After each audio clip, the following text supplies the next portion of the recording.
এই সরকার দায়িত্ব গ্রহণের পরে কুষ্টিয়া, ঝিনেদা, চুয়াডাঙ্গা, মেহেরপুরে মব সন্ত্রাসের কোনো উদাহরণ কি আপনাদের কাছে আছে? যদি থাকে আমাকে দেন, আমি দেখব। এগুলো বিচ্ছিন্ন ঘটনা, এটা মব সন্ত্রাস হিসেবে দেখবেন কিনা জানা, বিচ্ছিন্ন ঘটনা এবং তাৎক্ষণিকভাবে প্রশাসন যা ব্যবস্থা নেওয়ার দরকার নিয়েছে।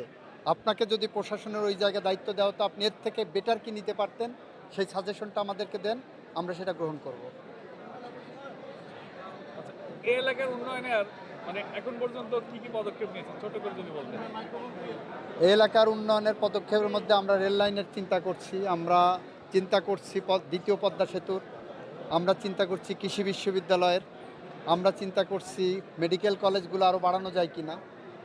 আমরা পিছিয়ে পড়া অবহেলিত জনপদ, আমাদের ন্যায্য হিস্সা এতদিন বুঝে পাইনি, আমরা সেই হিস্সাটা বুঝে চাই।